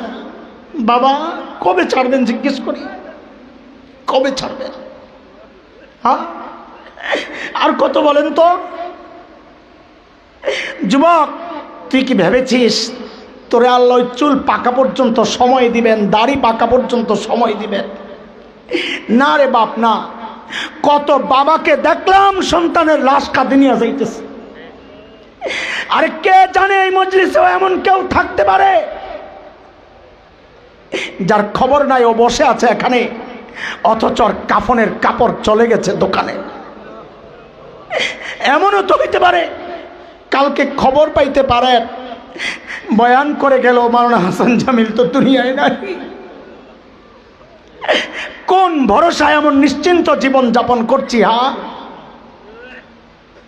আরে গুনাওয়ালা চোখগুলা নিয়ে মালিকের সামনে কেমনে দাঁড়াবো বলেন তো? এই গুনাওয়ালা কান হাত পাও নিয়ে মালিকের সামনে কেমনে দাঁড়াবো একটু বলেন তো? যখন এই চোখ কান হাত পাও আমার বিরুদ্ধে আমার মালিকের সামনে নোটিশ করবে, বিচার দিবে, সাক্ষী দিবে, আর কত বলেন তো? একটু থামেন না, এবার হয়েছে তো, করছেন তো, এবার থামেন। আর কত? কার নাফরমানি করতেছে? আরে কার নাফরমানি করতেছে? ওই মালিকের না যে মালিক আমাকে আপনাকে এত ভালোবাসে। কোনোদিন ভেবেছেন কত ভালোবাসেন? ভেবেছেন? সময় কোথায়? কত ভালোবাসেন। আল্লাহু আকবার। আরে আমি আপনি যখন দরজা আটকায়া গুনাহ করি, ভেতরে গুনাহ চলতেছে, ওই গুনাহ অবস্থায় আমার মালিক দরজার নিচে দিয়া বাতাস আর অক্সিজেন পাঠাইয়া দেন যেন আমি মইরা না যাই। ওই মালিকের নাফরমানি আর কত কাল? এরে যুবক, এর চেয়ে ভালো করে বুঝানোর সামর্থ্য শক্তি আমার নাই, যোগ্যতা নাই। আমি বলি কি, আমার কথাগুলো যদি তোদের হৃদয়ে টাচ না করে তো তোরা আমার সামনে আয়, তোরা আমার সামনে আয়, তোদের পাওগুলো আমার সামনে মেলা দে, আমি তোদের পাওগুলা জড়ায়া ধইরা সারা রাত বসে বসে কান্দি, তাও তোরা গুনাহ ছেড়া দে।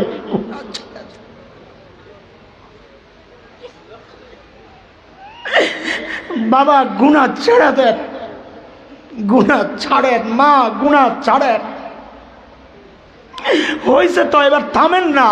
হয়েছে, করছেন তো, এবার মালিকরা ডাক দেন, ভয় পায়েন না, হতাশ হয়েন না। মালিক বড় ভালোবাসেন, ভালোবাসেন, কত ভালোবাসেন।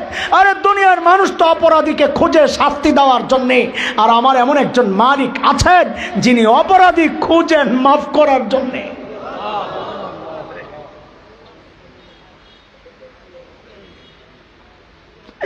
এমন মালিক থাকতে গুনাহ নিয়ে নিয়ে ঘুরার দরকারটা কি বলেন? চাইলেই তো মুছা যায়, দিল থেকে তওবা করলেই তো পরিষ্কার হয়ে যায়, দরকারটা কি? মুহতারাম হাজরিন, কথা অন্যদিকে যাবে গা। আমি বুঝাইতে চাইছিলাম মানুষগুলো ছিল কি, হইল কি, মনে আছেনি কথা? হযরত সাঈদ ইবনে আমির আল জুমাহির ঘটনা অনেক লম্বা, আমি আর সেদিকে যাচ্ছি না কারণ সময় নাই। যতটুকু বোঝানোর জন্য দরকার ছিল ঘটনার সেই অংশটুকু চলে আসছে, যে মানুষগুলো ছিল কি, কোরআনের ছোঁয়ায় কি পরিবর্তন হইয়া হইল কি। এবার বুঝে শুনে জবাব দেন। এই যে দুনিয়ার সবচাইতে জঘন্য আর খারাপ মানুষগুলো সবচাইতে ভালো মানুষ হয়ে গেল কিসের ছোঁয়ায়? বলেন তো জোরে। কোরআনের ছোঁয়ায়। এই তিন কথা এইবার সাইড করেন। কোন তিন কথা? ওরা ছিল কি, হইল কি মাঝখানে, তো কি ঢুকছে মাঝখানে? কোরআনের দ্বারা, কোরআনের ছোঁয়ায় মানুষগুলো পাল্টায় গেছে। রাখেন। ওই পাশের তিন কথা চলেন। কোন তিন কথা?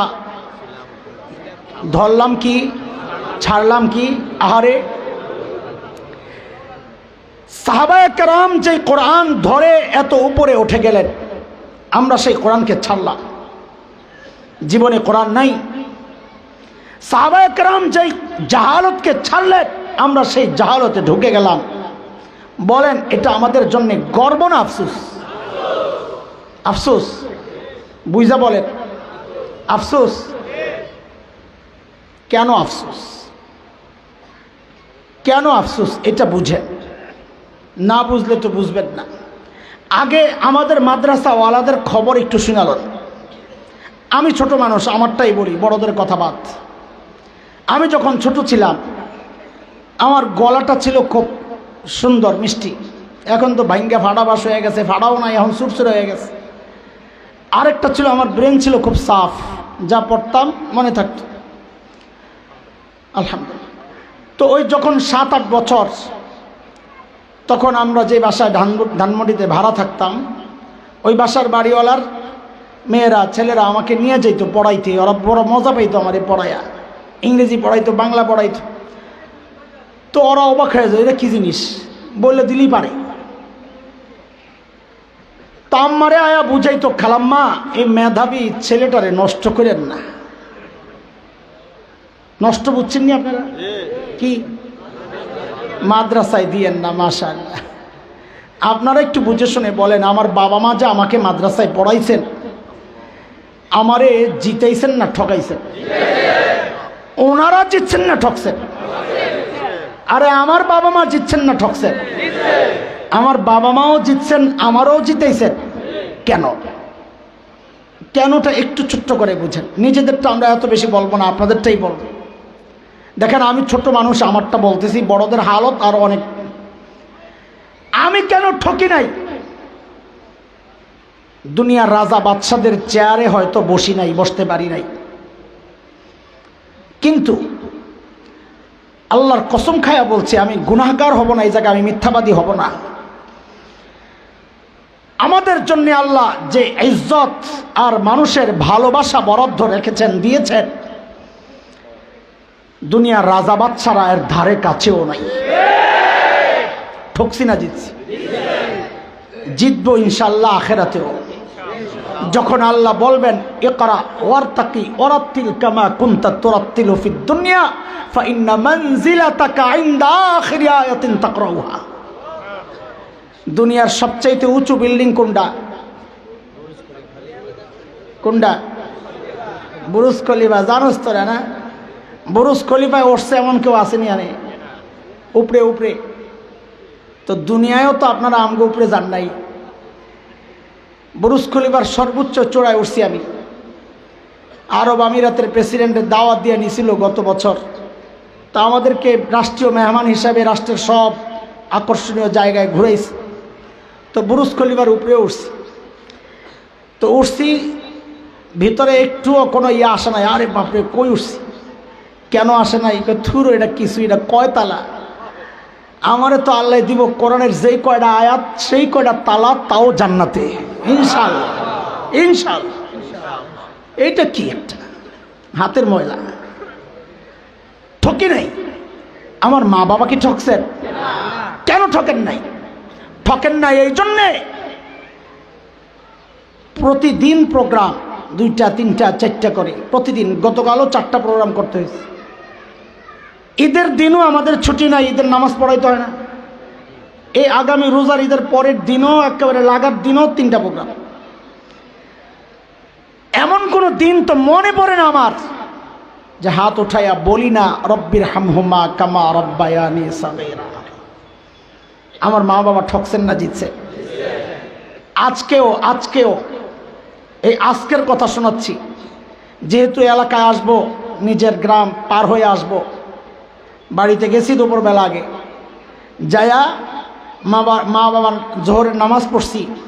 মা বাবার কবর আমার গ্রামে মাদ্রাসার পেছনে যায়া দুইজনের পাশাপাশি শোয়া, মাথার কাছে বসছি, বৈশা কিছুক্ষণ কোরআন কারিমের তিলাওয়াত করছি আর আল্লাহর সাথে কথা বলছি। আল্লাহ, এই যে তিলাওয়াত করলাম এই মানুষগুলার উসিলায় আল্লাহ, যারা আমাকে তোমার সাথে জুড়ে দিয়ে গেছে আল্লাহ, তারা যেন তোমার থেকে বিচ্ছিন্ন না হয়ে যায়। মালিক, তাদেরকে তুমি তোমার রহমতের চাদরে ঢেকে রাখো, তাদের কবরটাকে জান্নাতের টুকরা বানায় দাও। মালিক বলেন, আমার মা বাবা ঠকছেন না জিতছেন? আপনারা যারা সন্তানকে দিন শেখান নাই, বাহিরে বাহিরে আমাদের সামনে এসে ভাবলন হুজুর দোয়া করে, মেয়েটা ডাক্তার, জামাইটাও ডাক্তার, ছেলে লন্ডন থাকে, আরেক ছেলে ইউরোপ থাকে, এটি কোন মাঝে মাঝে আবার গোপনে গোপনে আরেক হুজুরের কাছে যান, হুজুর একটা তাবিজ দেন। কি হয়েছে? আমার মাইয়াটার লগে জামাইটার বনি বানা নাই। পোলায় খবর লয় না, হুজুর কাঁদতে কাঁদতে শেষ। মুখে মুখে ভাবলেন, ভিতরে জ্বললা শেষ। বলে জলে যে আপনি জানলেন কেমনি? আমি মৌলবীর কথা আপনাদের কাছে এত লাগবে না, পত্রিকাওয়ালাদের রিপোর্ট শোনাইতেছি। আমার কাছে কাটিং আছে পত্রিকা, এগুলো রাইখা দিয়ে আমার দরকার লাগে। পত্রিকাওয়ালাদের রিপোর্ট, উচ্চ শিক্ষার হার যত বাড়ছে, মা বাবার সাথে সন্তানের দূরত্ব তত বাড়ছে। এই উচ্চ শিক্ষা কি মাদ্রাসা শিক্ষা? এই জায়গায়ও আপনারা আরেকটা ধোকায় আছেন। কেন? কারণ জমিন উপরে না আসমান উপরে? তো যেই শিক্ষা জমিনে তৈরি হয়েছে ওইটা উচ্চ শিক্ষা হওয়ার কথা না, যেই শিক্ষা আসমান থেকে আসছে কোরআন, সেই কোরআনই শিক্ষা উচ্চ শিক্ষা হওয়ার কথা। ধোকা তো সব জায়গায় খায়া রয়েছেন, খবর নাই। আসলেই তো লেখাপড়া একটু বেশি ঢাকা চলে যায় মা বাবা ছাইরা, আর একটু বেশি বিদেশ চলে যায় বউ লইয়া, মা বাবার খবর নাই। মা বাবার খবর আছে কোন জায়গায়? ওই গত রোজার ঈদের দিনের গল্প শোনাই আপনাদেরকে। আমি সব বাস্তব বাস্তব কথাগুলো শোনাইতেছি যেন কেউ ছুটতে না পারে, সাইদিয়া ধরতাছি। টেলিভিশনওয়ালাদের একটা রিপোর্ট আসছে আমার মোবাইলে, ইউটিউবের ভিডিও। বৃদ্ধাশ্রমের রিপোর্ট করতে গেছে টেলিভিশনওয়ালারা, বুড়া বুড়ি ঈদ উদযাপন কেমনে করে। তারা যায়া ভিডিও করছে। আহারে, বুড়ি পেয়ালার মধ্যে ফিন্নি খাইতে পারে না, খালি নাড়ে চারে আর কান্দে। বুড়া নাড়ে চারে আর কান্দে, চোখ দিয়া ঝরঝর করে পানি পড়তেছে। তাদের কথাবার্তা শুনে জানলাম কেউ সাধারণ ঘরের কোনো বুড়া বুড়ি না, হাই সোসাইটি, এলিট শ্রেণী। ছেলে মেয়ে সব ইউরোপ আমেরিকায় থাকে, নিজেও উচ্চ শিক্ষিত, বড় বড় চাকরি করেছে, ফার্স্ট ক্লাস চাকরি, ইউনিভার্সিটির শিক্ষক আছে। কান্দে। ঈদের দিন চারপাশে কেউ নাই, একা, অসহায় অসহায়। আমারও চোখের পানি আসছে ওদের চোখের পানি দেখে। কিন্তু একটা বিষয় চিন্তা করে আমার বুকটা ভরে গেছে, ফুলে গেছে গর্বে। কেন জানেন? ওই যে বুড়িরে জিজ্ঞেস করে ছেলে কি করে, মেয়ে কি করে। আহা, আলহামদুলিল্লাহ, একজন বুড়ি বলেন নাই আমি হাফেজের মা, একজন বুড়া বলেন নাই আমি আলেমের বাবা। গর্ব করেন না? ছেলে ইঞ্জিনিয়ার, ছেলে ডাক্তার, গর্ব করেন। আরে গর্ব তো করবে হাফেজের বাবা, গর্ব তো করবে আলেমের বাবা। আমাদের কিসের গর্ব? গর্ব করেন। সন্তান কাছে নাই, দূরে। এটা হলো দুনিয়ার দৃশ্য। আখিরাতের দৃশ্য আরো ভয়ঙ্কর।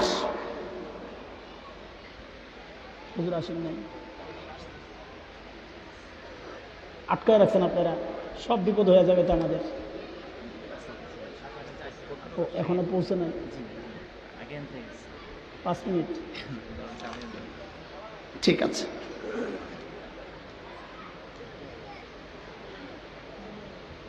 বিচ্ছিন্ন আখিরাতেও হবে, দুনিয়ায় তো বিচ্ছিন্ন বিচ্ছিন্ন, বিচ্ছিন্ন কোথায় হবে? আখিরাতে হবে। কিভাবে? যেই সন্তানের দুনিয়ার ক্যারিয়ার চিন্তা করে নিজের দুনিয়ার ক্যারিয়ার শেষ করেছে, ওই সন্তান ঠিকই আপনার আখিরাতের ক্যারিয়ার বরবাদ করে দিবে। আমার কথা না, কোরআনের কথা। কোরআনে সূরা আহজাবে আসছে, মালিক বলেছেন সন্তান বাবা মা মুরব্বির বিরুদ্ধে আল্লাহর আদালতে নালিশ করবে। কি বলবে? রব্বানা ইন্না আতানা সাদাতানা ওয়া কুবারানা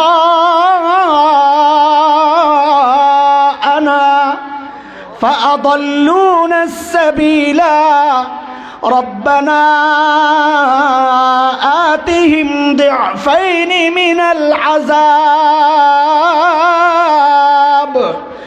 ওয়ালআনহুম লা'নান কাবীরা। আল্লাহ বাবা মুরব্বী কি হয়েছে? আমারে পথভ্রষ্ট করছে, ডাবল শাস্তি চাই, ডাবল। কেন ডাবল? বুঝানোর জন্য বলছি। খাওয়ানোর দায়িত্ব ছিল, খাওয়ায় নাই, এক অপরাধ। বিষ খাওয়াইছে, আরেক অপরাধ। কয় অপরাধ? এই দুই অপরাধের কারণে ডাবল শাস্তি চাই। এখানে দুই অপরাধ কেমনে? দুই অপরাধ হচ্ছে, আমারে দিন শেখানোর কথা ছিল, দিন শেখায় নাই, বদ্দিনই শেখায়া নাস্তিকতার দিকে ঠেলে দিয়েছে। এই দুই অপরাধের কারণে আমি ডাবল শাস্তি চাই। আপনি তো আবার রহমান রহিম, বান্দার অসহায় চেহারা দেখলে তো আপনার মায়া লাগবে। এই জায়গায় আমি কোনো মায়া অনুগ্রহ দেখতে চাই না। সন্তান বলে কি চাস? ওয়াল আনহুম লানান কাবীরা, এদেরকে আপনার রহমত থেকে দূরে দূরে, বহু দূরে সরায়া দেন, জাহান্নামে ফালায়া দেন। করলেন কি জীবনে? দুনিয়াও বরবাদ, আখিরাতও বরবাদ। এরপরও গর্ব করেন, বলেন যা করছি ভুল করছি না ঠিক করছি? ভুল করছি। এটা গর্ব না আফসোস? এই জন্যই বলাইছি, মুখস্থ করাইছি, ধরলাম কি ছাড়লাম কি। আহারে, 5টা প্রতিজ্ঞা করেন। কয় কথার বয়ান হয়েছে আজকে? সাহাবীদেরকে নিয়ে কয় কথা? ওরা ছিল কি, হইল কি, মাঝখানে ধরলাম কি, ছাড়লাম কি, আহারে করলাম কি। মাশাআল্লাহ, এই 6 কথার বয়ান 5টা ওয়াদা নিয়ে যায় শেষ। সবাই বলেন শুদ্ধ কোরআন শিখবো ইনশাআল্লাহ। শিখাচ্ছে? আপনি অনেকে মনে মনে চিন্তা করেন, হুজুর আমি জানি মাশাআল্লাহ পড়ছি। বাজান, আপনার ওই শুদ্ধ কোরআন পড়লে আমাদের মাদ্রাসার বাচ্চারা শুনলে হাসতে হাসতে লোটায় পড়ে। আপনি শুদ্ধ মনে করছেন লম্বা একটা আউলা জাউলা টান দেওয়ারি, লাইলা ফি কুরাইশিন লাইলা ফিহিম। এটা শুদ্ধ না, এটা শুদ্ধ না। শুদ্ধ শিখান, উলামায়ে কেরামের কাছে আসেন, বলেন ইনশাআল্লাহ শুদ্ধ কোরআন শিখব, কোরআন পড়ব, কোরআন মানব। কটা হইল? বলেন আবার, শুদ্ধ কোরআন, কোরআন পড়ব, কোরআন মানব। 4, কোরআনওয়ালাদেরকে ভালোবাসব। ঠিক আছে? কোরআনওয়ালাদেরকে ভালোবাসার কারণে যদি দল ছাড়তে হয়, নেতা ছাড়তে হয়, রাজি আছি ইনশাআল্লাহ? ইনশাআল্লাহ। 5 নাম্বার, কোরআনি প্রতিষ্ঠান মাদ্রাসা এর পাশে দাঁড়াবো ইনশাআল্লাহ। ঠিক আছে ইনশাআল্লাহ? আল্লাহ তাআলা আমাকে, আপনাদেরকে, এই মাদ্রাসাকে, এই সংগঠনকে, সবাইকে আল্লাহ তাআলা কবুল করেন। এই মজলিস যেন শেষ পর্যন্ত সুন্দরভাবে শেষ হয়। আমাদের ভাই চলে আসছেন, এখনই বয়ানে উঠবেন। তার আগে আমি চাই আয়োজকদের পক্ষ থেকে একজনের একটু তেলাওয়াত করুক। এই অবস্থা ইনশাআল্লাহ ভাই চলে আসবেন, চলে আসছেন সোজা কথা। আমি যেটা বলছি আপনি আবার মাঝখান দিয়ে কথা বলেন কেন? চলে আসছেন, এখন তেলাওয়াত হবে। তেলাওয়াতের পরে ইনশাআল্লাহ হুজুর বয়ান করবেন।